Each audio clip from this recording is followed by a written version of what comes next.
This Torah class is brought to you by TorahAnytime.com. Okay, welcome everyone. Thank you to Irving for setting up the equipment.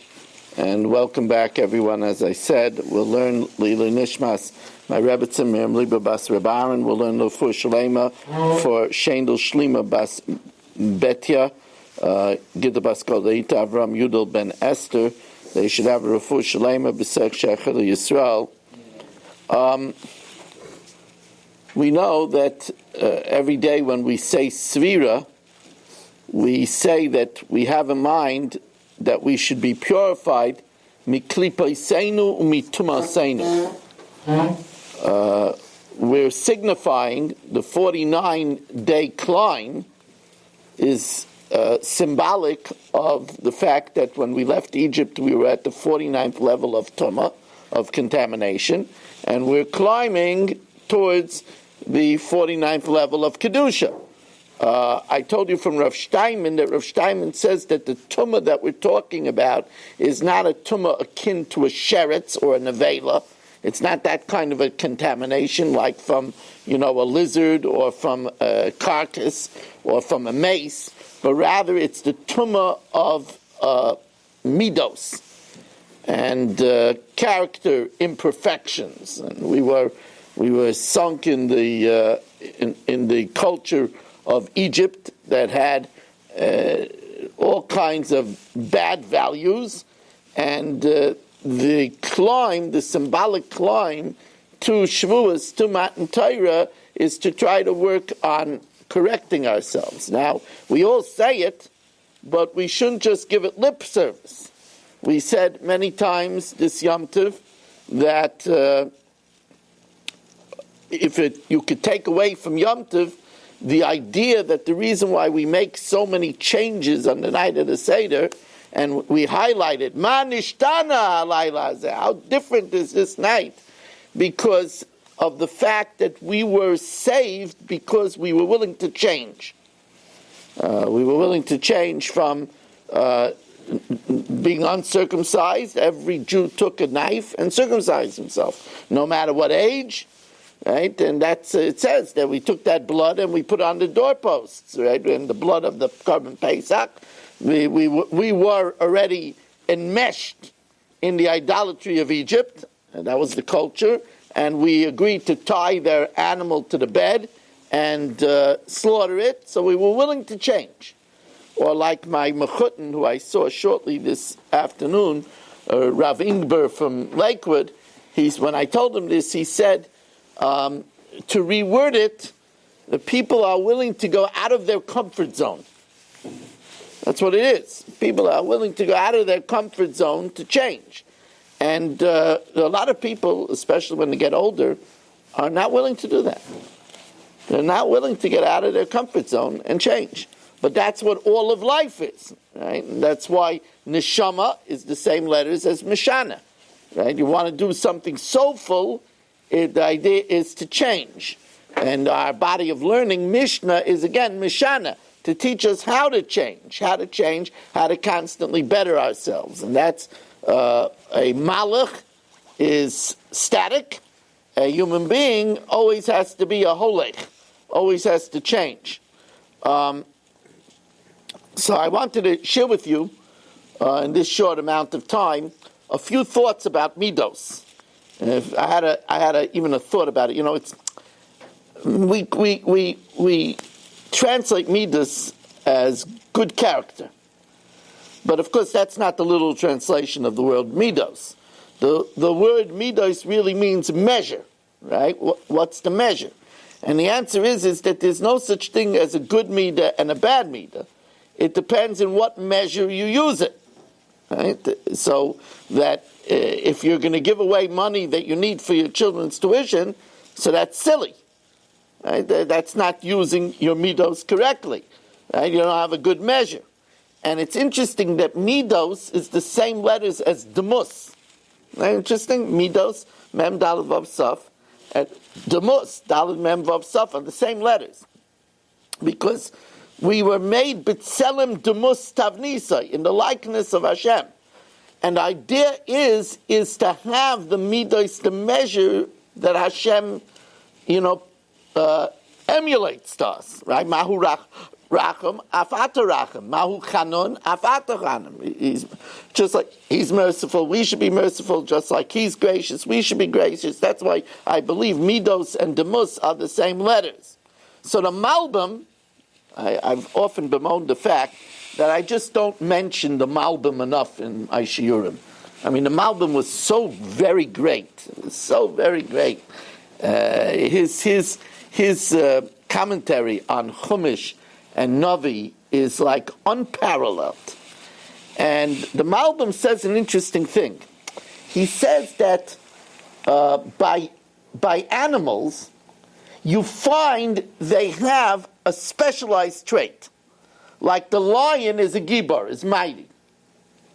But he's not giving. And he's not energetic.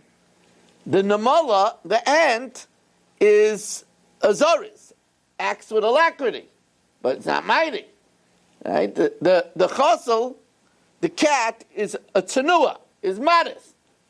Right? The nomar, the leopard, is bold.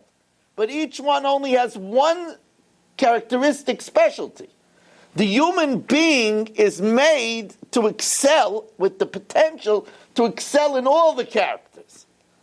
He also says that unlike a human being, all lions have gevura, have might. All leopards have boldness. And all ants have that zrizus, that alacrity. It's not true about a human being. Human being can go either way because the human being is the creature of bechira, of choice, which is not by any other creature. So the Gaon says a fascinating thing. He says, we all know that there's two mitzvahs in the Torah that promise longevity. Kibbud v'aim and shiluch hakan. Right? Honoring your parents and sending away the mother. He says one is an act of kindness and one is an act of cruelty. Isn't that fascinating? He says that honoring your parents that's the proper behavior, showing hakaras hatov, being grateful, being kind to your elderly parents, and shiluch hakan is sending away the mother from its young. He says, why? Because you have to demonstrate you're not just one way, but you know the midah, you know the measure, when to do what. And he says that's why Avram Avinu wasn't officially stamped as a Yirei Hashem until he was able to listen to Hashem to take his son and slaughter him. Because Avram Avinu had chesed, but he also had to demonstrate that he was willing to listen to Hashem in the other direction. So he knew the measure of a man. And again, here you see that midos is demus, to be the likeness of the Rebbeinu Shalom, to know to do it the way that Hashem wants. It's interesting because the Rambam, I pointed this out before, the Rambam doesn't call this midos. He calls it deos. That's Hilchas Deos la Rambam. The Deos is translated, Rabbi Wein translates it as attitudes. Others translate it as values. Right? So the Rambam calls it deus. Of the midos, the crown of all midos is one that's extremely hard and goes against everything that we stand for. The crown, the teferis of all midos is anava, is humility.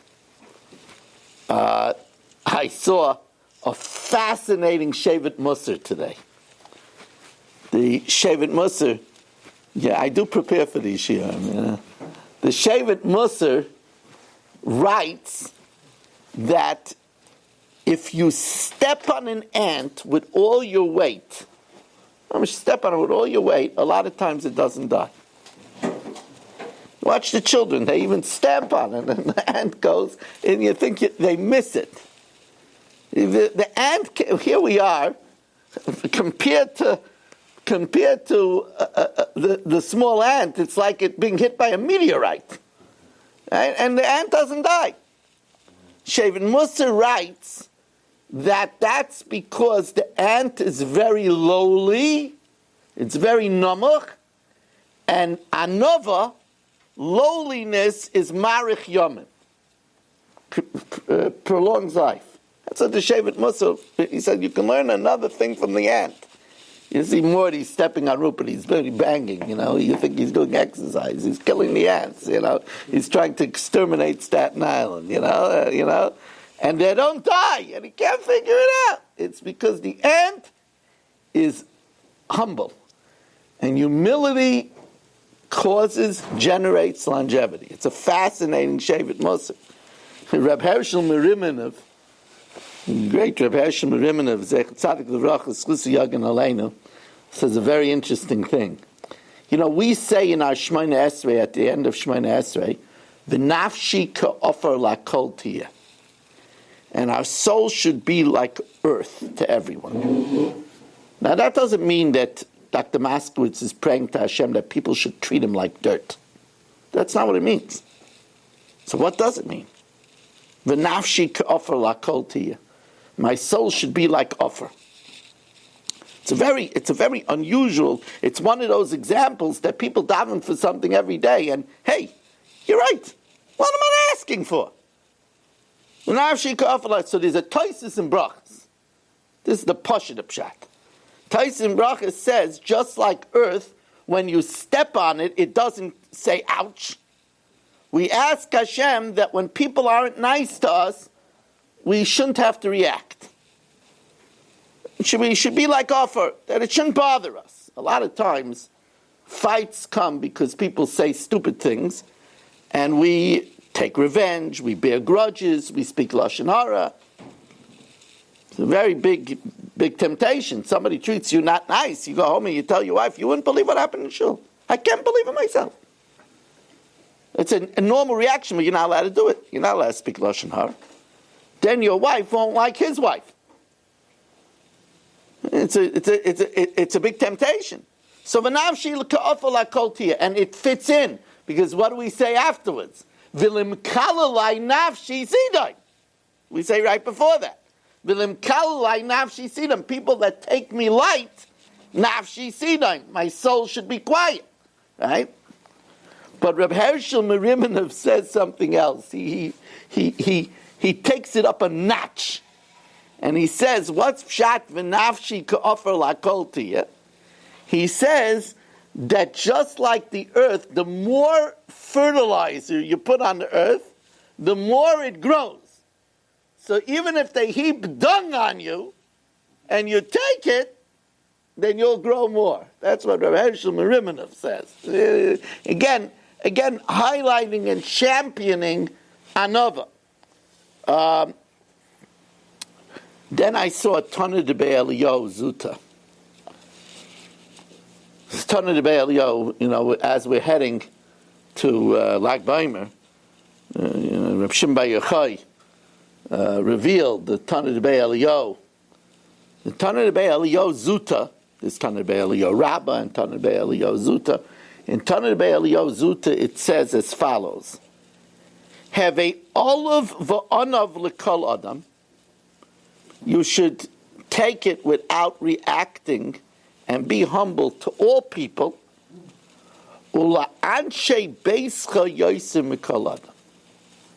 And to your family more than anyone else. Now, as most people say, look at at home, I'm the boss. They might be able to get away with it elsewhere, but at home, I got to set the law. He says to the contrary. If you're going to practice humility, the most important place to practice it is in your own home, in your mikdash mat. Very, very. So when we talk about, and we're working on midos, the most important midah to work on and to change is the midah of kas, of anger. Now, by the way, anger doesn't just mean a person that loses it, that starts foaming at the mouth.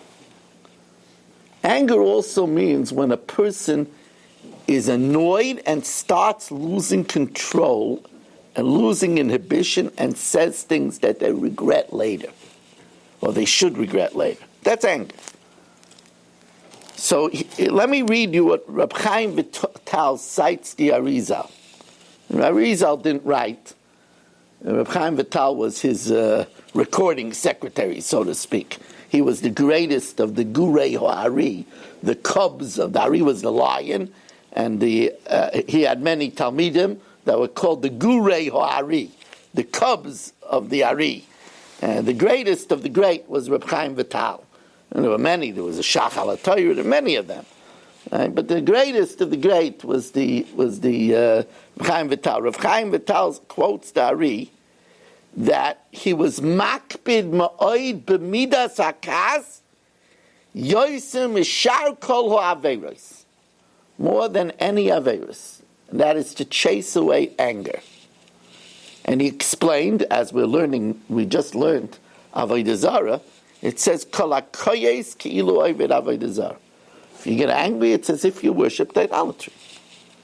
Anger is like, and we just learned in today's daf in Hurrius that avodah zarah is shakul keneged kol haTorah. So it's kol hakoyes ki'ilu oved avodah zarah. Or I told you another maimer chazal, which is frightening. Today we know that a sick person can have many treatments.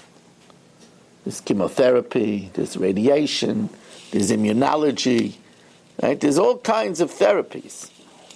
Nuclear therapy, all kinds of stereotactic radiation, all kinds of therapies. Gehenim is that way. In Gehenim there are all kinds of therapies. It says, Kol hakoyes kol mine Gehenim sholtim bay. Whoever gets angry, habitual anger problem, will need all the treatments of hell. That's a scary Gemara.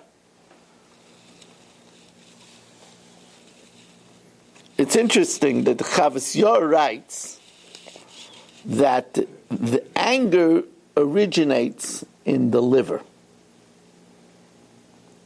And the mora, the gallbladder, secretes and tames the anger. And they bring down, that's why the dove, the Yonah, which has a very calm temperament, doesn't have a gallbladder. Ask Dr. Moskowitz, he'll tell you all about it. Although they're not old enough to be his patients. They are faithful, but they're not old enough.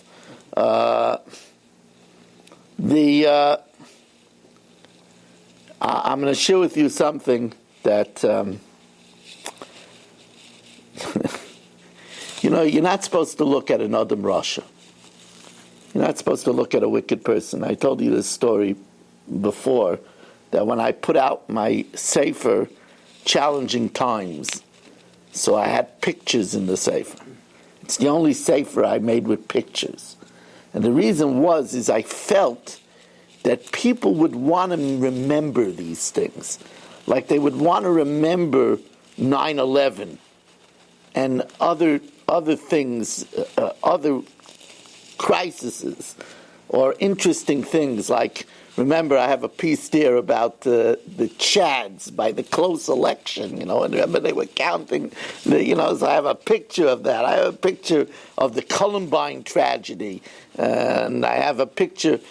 I couldn't use a picture from Harry Potter. I have 3 pieces on Harry Potter. I had called up Rowling's people to ask them for permission to use a picture, and they refused me permission. They didn't allow me to use a picture. I asked them, so I used something else. But I had a chapter on the Pope's apology.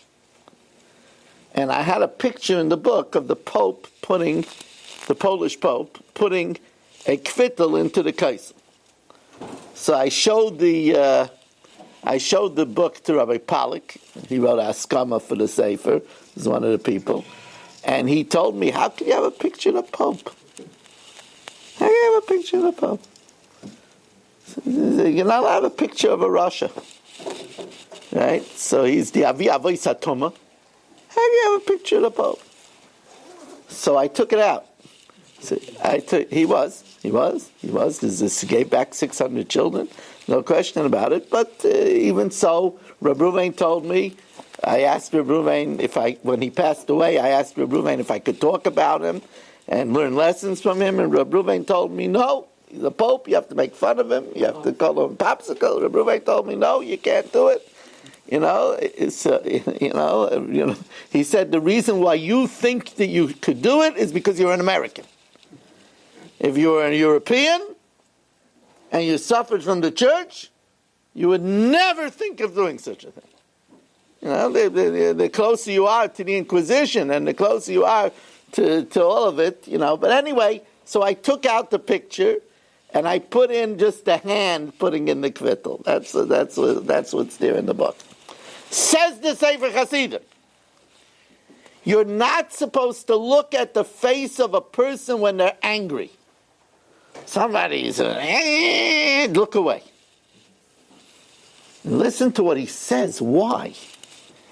He says when a person is angry, there's a malach Kabbalah, an angel of destruction created from his anger, and it's hovering over his face, and looking at it causes you to forget your learning. It's the Sefer Hasidim. So when a person gets angry, don't look at that person. The Sefer Hasidim in the 15th century. Sefer Hasidim is accepted by everyone. Led me to believe that, it says if you bench with kavanah, there's no end of fay in benching, because if you bench with kavanah, you're saved from malachei Kabbalah. That's all end with a fay, af, ketef, ketzef, right? So maybe benching with kavanah could help a person not getting angry. This is. And by the way, don't mislead yourself. Don't fool yourself to think, well, I don't get angry, so I don't have an anger problem. It's not necessarily true. It's just that maybe you're in a position where people aren't getting you angry. And that's a great word from Rabbi Lapian. Rabbi Lapian says it's not enough not to be angry. You have to put out the pilot light of anger. And sometimes you'll find the most mild-mannered person all of a sudden is screaming obscenities, and nobody ever got him angry. But if he gets angry, watch out! Watch out! Shouldn't sit so close to Morty. I believe he carries a stiletto.